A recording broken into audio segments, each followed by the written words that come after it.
রহিমপুর বনে টোনা ও রাজু নামে দুই ভাই বসবাস করত। পৈতৃক সম্পত্তি হিসাবে টোনা পেয়েছিল একটা কাঁঠাল বাড়ি, আর রাজু টোনা পেয়েছিল একটা আম বাড়ি। কাঁঠাল বাড়িতে ছিল প্রয়োজনীয় সবকিছু জিনিসপত্র, আর আম বাড়িতে সোনা দানা দিয়ে ভরা ছিল। তবুও রাজু টোনা টোনার কাঁঠাল বাড়ি দেখে হিংসে করত, আর রাজু টোনাকে সব সময় উস্কানি দিত রাজু টোনার স্ত্রী মুন্নি। কিন্তু রাজু টোনা ও মুন্নির কোনো সন্তান ছিল না। এদিকে টোনার সংসারে ছিল টোনা, তার স্ত্রী টুনি ও আদরের দুই সন্তান টুকি ও রকি। টোনার সংসার খুশিতে ভরপুর ছিল। তা দেখে মুন্নি রাজু টোনাকে বলতে থাকে, আমি আর ওদের সুখ সহ্য করতে পারছি না, আমার গায়ে একদম জ্বলে যাচ্ছে। মুন্নি, ওরা সুখে থাকলে আমরা কি করব বলো?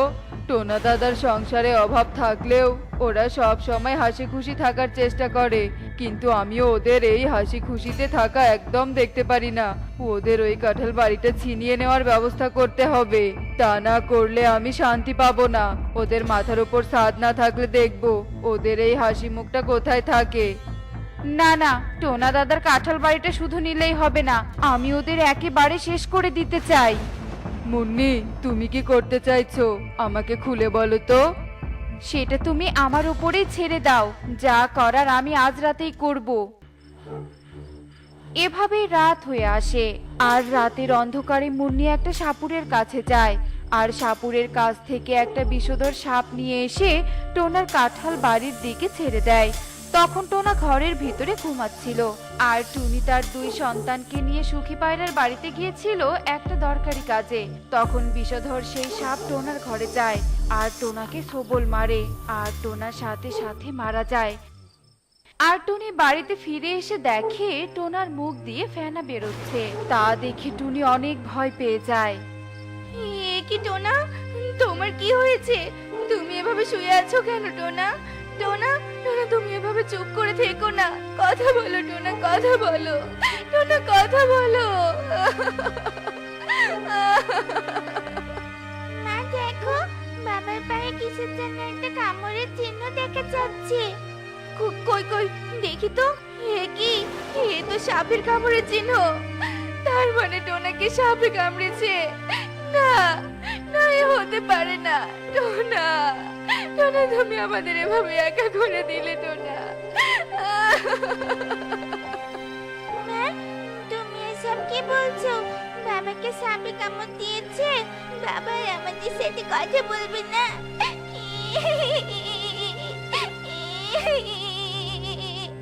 না রে মা, তোর বাবা যে আর আমাদের সাথে কথা বলবে না, আর কথা বলবে না রে। টোনা মারা যাওয়ায় টুনি ও তার দুই সন্তান টুকি ও রকি অনেক ভেঙে পড়ে। আর তখন মুন্নি ও রাজু টোনা টুনির ঘরে আসে। টুনি দিদি, এসব হলো কি করে? টোনা দাদা আমাদের এভাবে ছেড়ে যাবে আমরা যে বুঝতেই পারিনি। টুনি দিদি, তুমি কোনো চিন্তা করো না, তোমার যদি কোনো সাহায্যের প্রয়োজন হয় আমাদের বলতে পারো, আমরা তোমাকে সাহায্য করব। হ্যাঁ টুনি দিদি, মুন্নি একদম ঠিক বলেছে। তোমার যদি কোনো দরকার হয় তাহলে আমাদের নিশ্চয়ই বলবে। হ্যাঁ ভাই, নিশ্চয়ই তোমাদের বলবো। এখন তোমরাই যে একমাত্র ভরসা। এবার তো এই সন্তান দুটোর মুখের দিকে তাকিয়ে আমাকে বেঁচে থাকতেই হবে। টুনি দিদি, তুমি আর কেঁদো না, এবার তুমি একটু শান্ত হও। একথা বলে মুন্নি ও রাজু টোনা সেখান থেকে চলে যায়, আর মুন্নি আবার আরেকটা নতুন করে পরিকল্পনা করতে থাকে। আমার যে কি আনন্দ হচ্ছে কাউকে বোঝাতে পারবো না।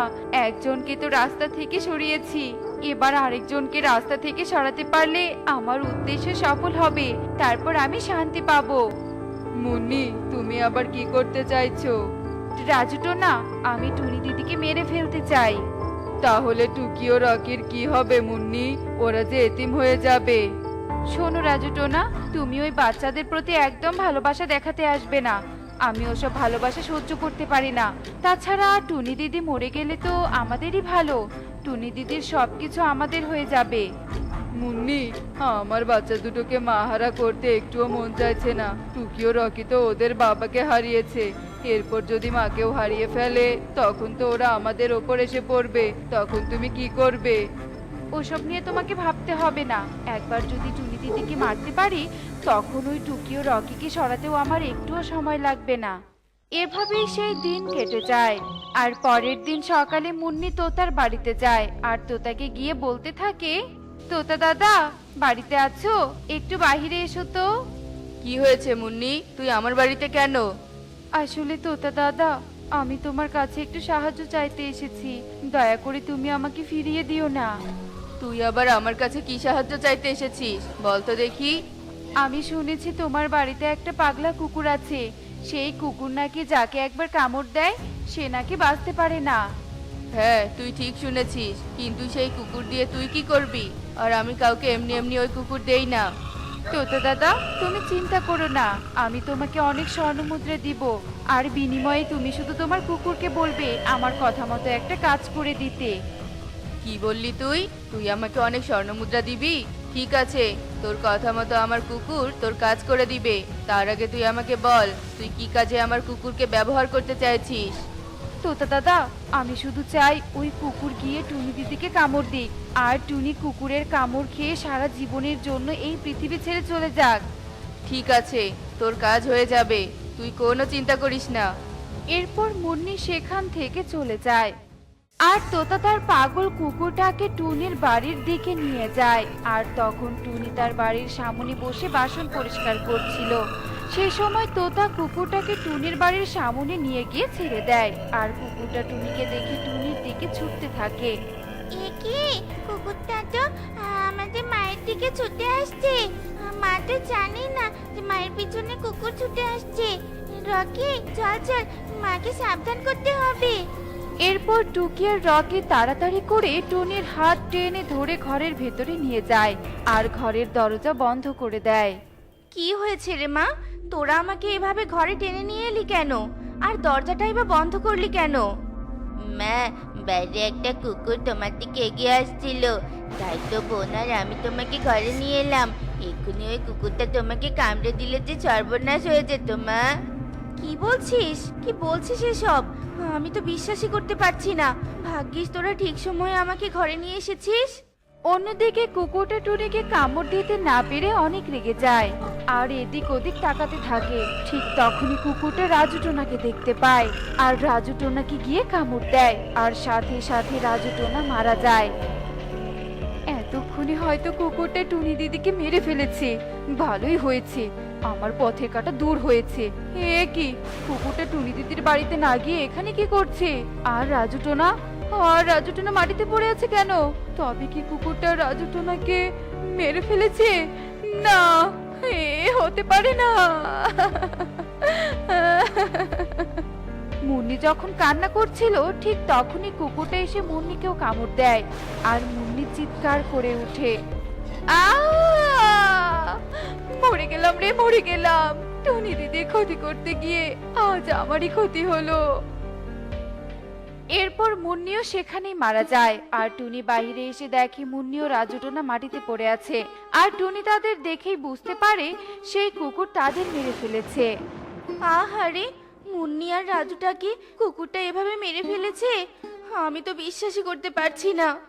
বিশ্বাস না করার কি আছে টুনি, তুই তো দেখছিস ওরা মরে গেছে। আর এই জায়গায় ওরা না থেকে তোর থাকার কথা ছিল। তুই তো জানিস না মুন্নি তোকে মারার জন্যই এই ফাঁদ পেতে রেখেছিল। তুমি এসব কি বলছো তোতা দাদা? আমি তো কিছুই বুঝতে পারছি না। এরপর তোতা টুনিকে সব খুলে বলে আর তোতার কাছ থেকে সব শুনে টুনি বুঝতে পারে মুন্নি ও রাজুটোনা কখনো তাদের ভালো চায়নি, তাই টুনি অনেক কষ্ট পায়। আর এরপর থেকে টুনি তার দুই সন্তানকে নিয়ে সুখে শান্তিতে দিন কাটাতে শুরু করে। আমার দুঃখের দিন শেষ হতে ধরেছে। এখন থেকে রোজ লাল মরিচ বিক্রি করব। বনে তো লাল মরিচের দাম অনেক বেশি। উফ, আমার খুবই খুশি খুশি লাগছে। আমি খুব তাড়াতাড়ি ধনী হয়ে যাব। এসব বলতে বলতে টুনি বাজারে পৌঁছায় আর বাজারে গিয়ে বলতে থাকে, এসো এসো দাদারা দিদিরা, নিয়ে যাও টাটকা টাটকা তাজা তাজা লাল মরিচ। এই লাল মরিচ তরকারিতে দিলে তরকারির স্বাদ দ্বিগুণ বেড়ে যাবে। এসো এসো দাদারা দিদিরা, নিয়ে যাও। টুনি, আমাকে 1 কেজি লাল মরিচ দে তো, আর এই নে টাকা। আরে বাহ টুনি, তোর তো লাল মরিচগুলো বেশ টাটকা। তা 1 কেজি মরিচের দাম কত? দাদা, 1 কেজি মরিচের দাম 100 টাকা। আমার অনেক বড় হোটেল আছে, তুই আমাকে 2 কেজি মরিচ দে তো। আর শোন, আমার জন্য রোজ 2 কেজি মরিচ রেখে দিবি, আমি এসে নিয়ে যাব, বুঝেছিস? ঠিক আছে দাদা। এভাবে টুনি রোজ তার জমির মরিচ বিক্রি করে। টুনি সংসার অনেক সচ্ছল হয়। টুনির এমন উন্নতি দেখে যজ্ঞ আর কণিকার অনেক হিংসা হয়। একদিন কণিকা যজ্ঞকে বলতে থাকে, যোগ্য, লাল মরিচ বিক্রি করে টুনির এমন উন্নতি আমার একদম সহ্য হচ্ছে না। তুমি এমন একটা বুদ্ধি বের করো যাতে টুনির সমস্ত লাল মরিচ আমাদের হয় আর আমরা টুনির থেকে বেশি ধনী হতে পারি। বুদ্ধি পেয়েছি কণিকা, তুমি শোনো আমার বুদ্ধিটা। আরে বাহ, এ তো বেশ দারুণ বুদ্ধি দিয়েছো। এই বুদ্ধিমতো কাজ করলে লাঠিও ভাঙবে না আর সাপও মরবে। এবার আমরা ধনী হবই হব, বলো? যোগ্য, যাও বুদ্ধিমতো কাজ শুরু করো। এরপর যজ্ঞ টুনির বাড়ির দিকে উঠতে থাকে। অন্যদিকে টুনি তার ঘরে ফল খাচ্ছিল। এমন সময় যজ্ঞ এসে টুনির ফল কেড়ে নিয়ে চলে যায়।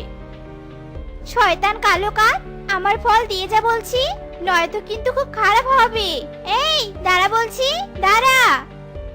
যজ্ঞ না দাঁড়িয়ে সোজা নিজের ঘরে চলে আসে। এনেছো খাবার?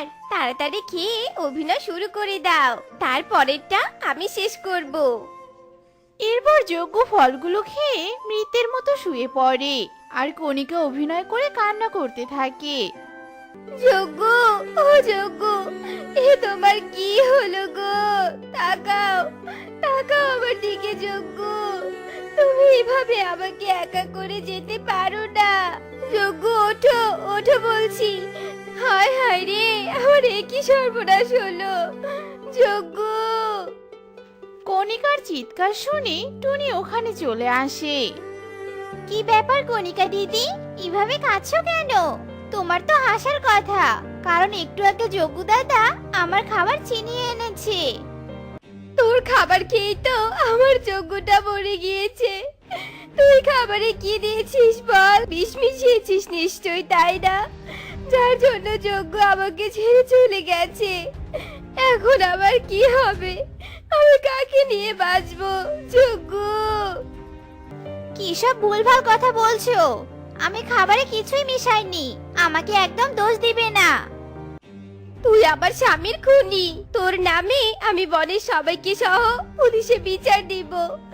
যোগ্য, আমার যোগ্য রোজ আমাকে বন থেকে খাবার খুঁজে এনে দিত, কিন্তু এখন আমাকে কে খাবার এনে দিবে রে? দিদি কেঁদো না, শান্ত হও। আমার নামে পুলিশে বিচার দিও না, তুমি যা বলবে আমি তাই করব। তুই সত্যি বলছিস? আমি যা বলবো তুই তাই করবি? তাহলে বেশ, শোন, তুই আমাকে রোজ 1 ঝুড়ি করে লাল মরিচ দিয়ে যাবি, আর আমি তা বাজারে বিক্রি করে নিজের খাবার কিনে খাবো, বুঝেছিস? যা, তুই এখন কি মরিচ নিয়ে আয়, আমি যজ্ঞর মৃতদেহ বনের গভীরে রেখে আসি। হায় হায় রে। বনের গভীরে কেন দিদি? সৎকার করবে না দাদার? যজ্ঞর শেষ ইচ্ছা, যজ্ঞর মৃত্যুর পর যাতে ওর মৃতদেহটা আমি বনের গভীরে ফেলে দিয়ে আসি। এখন যা তো যা, বেশি কথা না বলে তুই তাড়াতাড়ি গিয়ে মরিচ নিয়ে আয়, নয়তো সবাইকে বলে দিব বললাম তুই কিন্তু আমার যজ্ঞকে মেরেছিস। যা। টুনি আর কিছু না বলে মরিচ নেয়ার জন্য বাড়িতে চলে আসে। এদিকে যজ্ঞ উঠে পড়ে আর বলতে থাকে, কণিকা, তুমি দারুণ অভিনয় করেছো গো। টুনির কাছ থেকে মরিচ নিয়ে বাজারে বিক্রি করে ধনী হওয়ার পর তোমাকে নাটকের অভিনয় করতে দিব আমি। হা হা হা। হয়েছে হয়েছে, এবার তাড়াতাড়ি আলমারিতে লুকিয়ে পড়ো, টুনি আসার সময় হয়েছে যে। এরপর যজ্ঞ আলমারিতে লুকিয়ে পড়ে। এদিকে টুনি ঝুড়ি ভর্তি করে লাল মরিচ এনে কণিকাকে দেয়, আর কণিকা সেগুলো বাজারে বিক্রি করে বেশ টাকা আয় করে। এভাবে বেশ কিছুদিন কেটে যায়।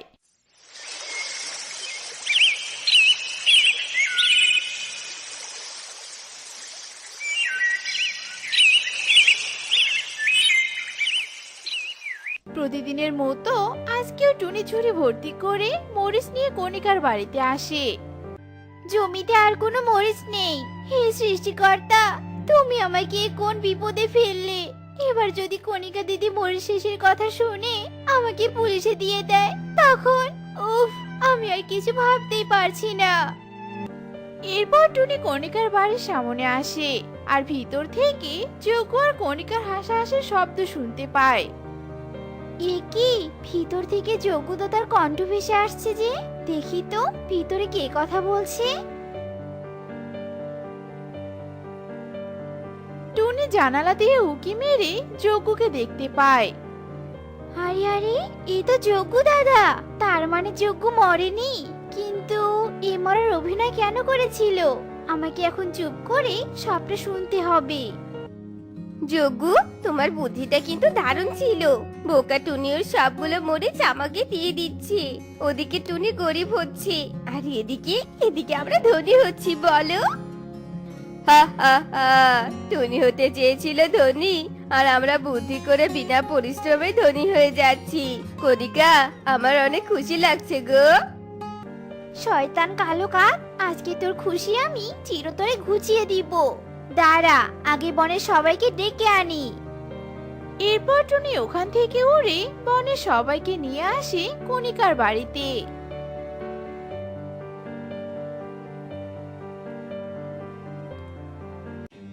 কণিকা দিদি, তাড়াতাড়ি যজ্ঞ দাদাকে নিয়ে বাইরে বেরিয়ে এসো।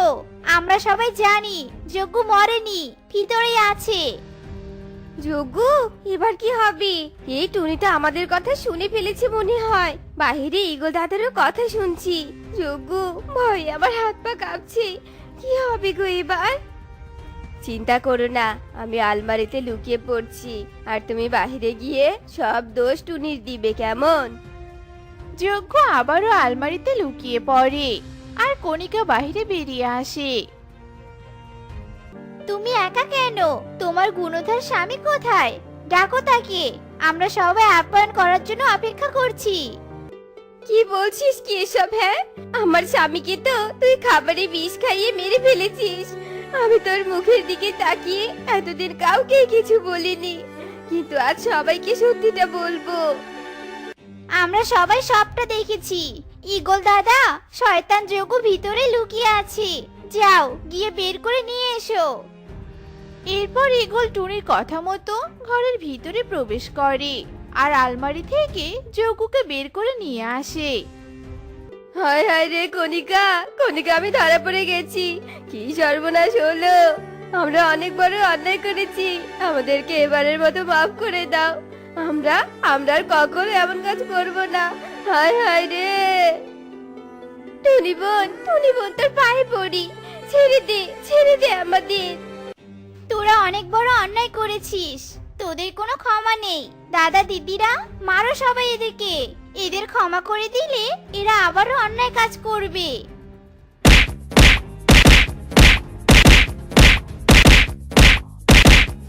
এরপর বনের সবাই ওদের মেরে বন থেকে তাড়িয়ে দেয়।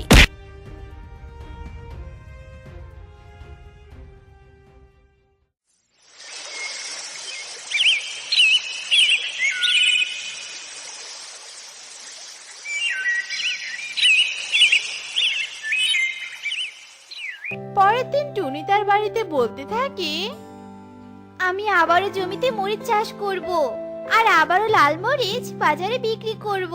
এবার আর কারো ফাঁদে পা দিব না। টুনি তার জমিতে আবারও মরিচ চাষ শুরু করে আর মরিচ গাছগুলোর বেশ যত্ন করে।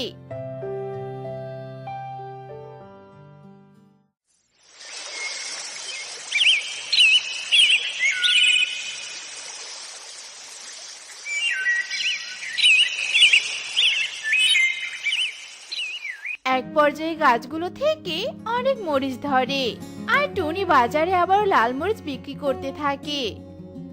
মরিচ নাও মরিচ, লাল মরিচ, টাটকা টাটকা তাজা তাজা। এসো এসো দাদা দিদিরা, নিয়ে যাও নিয়ে যাও।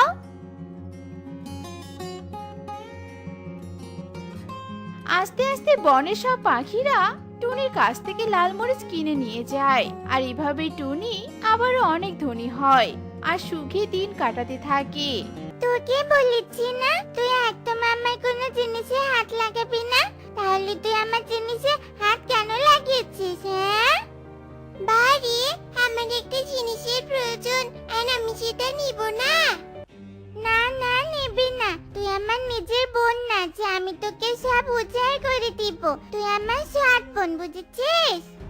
টুনটুন, এক থাপ্পড়ে তোর গাল ফাটিয়ে দিবই বলে দিলাম। তোকে বলেছি না টুকিকে কখনোই সৎ বোন মনে করবি না। টুকি তোর নিজের বোন, বুঝেছিস?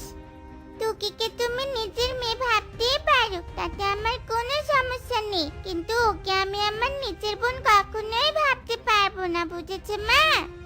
টুনটুন মায়ের কথা অমান্য করে রাগ করে বাড়ি থেকে বেরিয়ে যায়। মা তুমি মন খারাপ করো না তো, টুনটুন এখনো অনেক ছোট, ভালো মন্দ হিতে হিত জ্ঞান এখনো ওর মাঝে হয়নি মা। যখন হবে তখন দেখবে ও নিজে আমাকে সম্মান দিয়ে দিদি বলে ডাকবে আর ঝগড়াও করবে না। এবার চোখের জল মুছে রান্নাঘরে চলো তো, আমার অনেক ক্ষুধা পেয়েছে। আজ এবার আমাকে খেতে দিবে না নাকি? হ্যাঁ তোকে খেতে না দিলে তো আমার শান্তি হবে না। চল এক্ষুনি তোকে খেতে দিচ্ছি। দুই মা মেয়ে মিলে রান্নাঘরে যায় আর দুজনে খাবার নিয়ে রান্নাঘর থেকে বেরিয়ে এসে খাবারগুলো খেয়ে নেয় আর মনের সুখে গল্প করতে থাকে। এরপর দেখতে দেখতে রাত হয়ে আসে।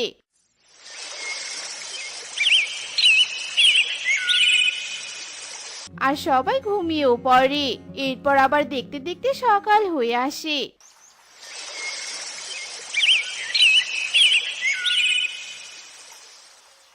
সবাই ঘুম থেকে উঠে নিজেদের কাজে ব্যস্ত হয়ে পড়ে আর টুকি তার মাকে বলতে থাকে, মা জানো আমার না অনেক স্বপ্ন আর ইচ্ছে আছে। তুমি জানো আমি রোজ ঘুমিয়ে ঘুমিয়ে দেখি যে আমি সব ইচ্ছেগুলো পূরণ করে ফেলেছি, কিন্তু ঘুম ভাঙলে আমার মনটা অনেক খারাপ হয়ে যায় মা।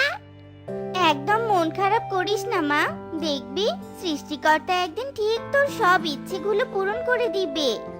তোর মতো মূর্খ পাখির ফালতু মার্কা স্বপ্ন কোনোদিনই পূরণ হবে না। আগে তুই আমার মতো হয়ে দেখা, তারপর দেখবি তোর সব স্বপ্ন পূরণ হয়ে গেছে। সাত সকালবেলা আর কোনো কাজ পেলি না তাই না? এসে মেয়েটার পিছনে লেগে গেছিস। ওই মতো মূর্খের পিছনে লাগা আমার বইয়ে গেছে। তাড়াতাড়ি আমাকে খেতে দাও তো মা, আমাকে স্কুলে যেতে হবে, সামনে আবার আমার পরীক্ষা। এখন যদি ভালোভাবে ক্লাস না করে তাহলে আবার পরীক্ষা ভালো করতে পারবো না। তোর পরীক্ষা একদম খারাপ হবে না, আমি তোকে বাড়িতে পড়াবো। চুপ কর তো, সামান্য একটু পরীক্ষায় পাস করে কিনা সে আমাকে পড়াবে। মূর্খ কোথাকার।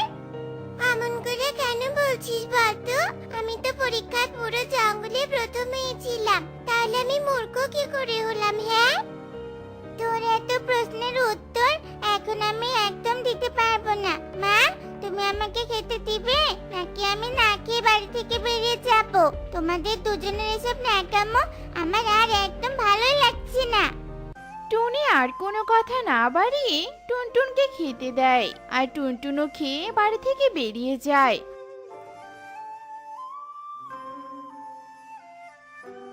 আর টুকি নদীর পাড়ে গিয়ে বসে থাকে আর একা একাই বলতে থাকে, ইস আমি যদি আমার বাবার মায়ের সাথে দেখা করতে পারতাম, আমার সৎ বোনটা যদি আমার সাথে একটু ভালো আচরণ করতো, আমাকে নিজের বোন মনে করতো, তাহলে কতই না ভালো হতো। আর পাঁচটা পাখির মতো আমার জীবনটাও অনেক রঙিন হতো। টুকি নদীর পাড়ে বসে বসে ভাবতে থাকে। এদিকে এক মায়া প্রজাপতি পাখিদের সাথে দেখা করতে যায়। প্রজাপতি, তুমি এসে অনেক ভালোই হয়েছে। ভেবেছিলাম আমি তোমাকে ডাকবো। পরিরানী হঠাৎ আমাকে কেন ডেকে পাঠাতেন? আমি কি কোনো অন্যায় করেছি নাকি? না মায়া প্রজাপতি, তুমি কোনো অন্যায় করনি। আসলে আমি তোমার উপর একটা গুরুত্বপূর্ণ দায়িত্ব দেওয়ার জন্য তোমাকে ডেকেছি। কিসের গুরুত্বপূর্ণ দায়িত্ব রানী পরি? তোমাকে এখন থেকে সৎ আর দুঃখী পাখিদের ইচ্ছে পূরণ করতে হবে। এত বড় দায়িত্ব তো আপনি পরীদেরকে দিতে পারতেন রানী পরী। আমার মতো সামান্য একটা প্রজাপতিকে এই দায়িত্ব দিলেন। আমি পরিরাজ্যের সব পরিদেরকে অন্য কাজে নিয়োজিত করেছি, তাই এই দায়িত্ব আমি তোমাকে দিলাম, আর এখন ইচ্ছে পূরণের শক্তিটাও দিয়ে দিচ্ছি। এরপর রানী পরী তার জাদুই লাঠি ঘুরিয়ে প্রজাপতিকে ইচ্ছে পূরণের শক্তি দিয়ে দেয়। আমাকে এত শক্তিশালী করার জন্য আপনাকে অনেক ধন্যবাদ পরী। যাও, এবার তুমি তোমার দায়িত্ব মন দিয়ে পালন করো। প্রজাপতি তার দায়িত্ব নিয়ে জঙ্গলে ফিরে আসে, আর সে সবার ইচ্ছে পূরণ করার জন্য পুরো জঙ্গলে ঘোরে। আর সে ঘুরতে ঘুরতে কালু কাকের কাছে যায়, আর কালু কাক তখন একা একাই তার ইচ্ছের কথাগুলো বলছিল। ইস, আমার যদি অনেক টাকা আর ধন সম্পদ থাকতো, তাহলে আমি পুরো জঙ্গলের পাখিদের আমার দাস বানিয়ে রাখতাম, আর সবাইকে আমার কথায় নাচাতাম। কিন্তু আমার তো ধন সম্পদ নেই। যদি কেউ আমার ইচ্ছেগুলো পূরণ করত, তাহলে আমার কতই না ভালো হতো। ছি ছি, এই পাখিটা কত খারাপ। তার মনে সে সবাইকে দাস বানানোর কত কুমন্ত্রণা এঁটে রেখেছে। একে তো কখনোই এর ইচ্ছে পূরণ করতে দেয়া যাবে না, তাহলে পুরো জঙ্গল ধ্বংস হয়ে যাবে। আমাকে এক্ষুনি এখান থেকে চলে যেতে হবে, আর সৎ মনের পাখি খুঁজতে হবে। প্রজাপতি উড়ে উড়ে জঙ্গল ঘুরতে থাকে, কিন্তু কোথাও কোনো সৎ পাখিকে খুঁজে পায় না। অবশেষে ক্লান্ত হয়ে সে নদীর পাড়ে চলে আসে, আর তখনই সে টুকির ইচ্ছের কথাগুলো শুনতে পায়। এই তো, আমি একটা ভালো মনের পাখিকে পেয়েছি। এবারের মনের ইচ্ছে পূরণ করে আমাকে আমার দায়িত্বের সৎ ব্যবহার করতে হবে। ও মেয়ে, ও মেয়ে, কে ডাকলো আমাকে? এই তো, আমি মায়া প্রজাপতি তোমাকে ডাকছি। তোমার বুঝি মন খারাপ? হ্যাঁ গো, তুমি ঠিকই বলেছো। আজ আমার মনটা ভীষণ খারাপ। আমার বাবা মায়ের কথা আমার খুব মনে পড়ছে। আর আমার সৎ বোনটা যদি আমাকে একটু নিজের বোন বলে মনে করতো, তাহলে কতই না ভালো হতো বলো। তোমার প্রথম ইচ্ছেটা পূরণ কখনোই হবে না, কারণ মৃতদের সাথে কখনোই দেখা করা যায় না। আর দ্বিতীয় ইচ্ছেটা তুমি চাইলেই পূরণ করতে পারবে। এবার শুধু বলো, আর কি কি ইচ্ছে আছে তোমার? আমার অনেক বড় একটা দানশালা থাকবে, যেখানে সব ধরনের অসহায় পাখি এসে তাদের ইচ্ছে মতো টাকা পয়সা নিয়ে যেতে পারবে। আর এতে করে সবাই তাদের দুঃখ বলে নিজেরা সুখী থাকতে পারবে।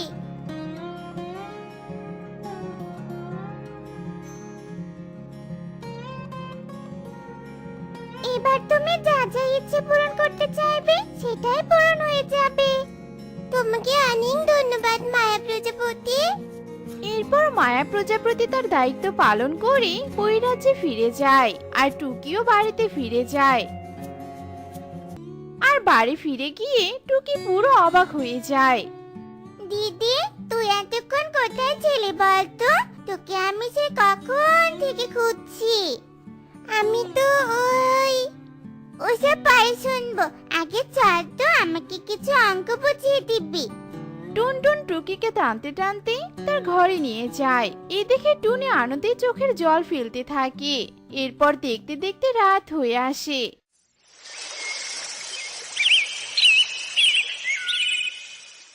আর সবাই শুয়ে পড়ে, আর টুকিও শুয়ে শুয়ে মনে মনে ভাবতে থাকে, সকালে যদি দেখতে পেতাম যে আমার উঠোনে একটা দানশালা হয়েছে, তাহলে কতই না ভালো হতো।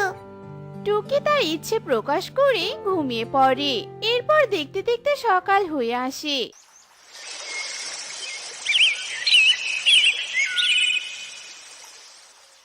আর টুকি ঘুম থেকে উঠে পুরো অবাক হয়ে যায়। টুকি তার উঠোনে একটা দানশালা দেখতে পায়, আর সব অসহায় গরিব পাখিরা সেখান থেকে সাহায্য নিচ্ছে। টুকি, তুই দীর্ঘজীবী হ, আর বিধাতা তোর মঙ্গল করুক। টুকি সবার মুখে নিজের প্রশংসা শুনে অনেক খুশি হয়, আর তার সাথে টুনটুন টুনি সবাই অনেক খুশি হয়।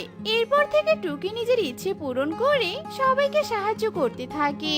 তো বন্ধুরা, আমাদের আজকের গল্পটি তোমাদের কাছে কেমন লেগেছে তা কমেন্টে জানাতে ভুলো না কিন্তু।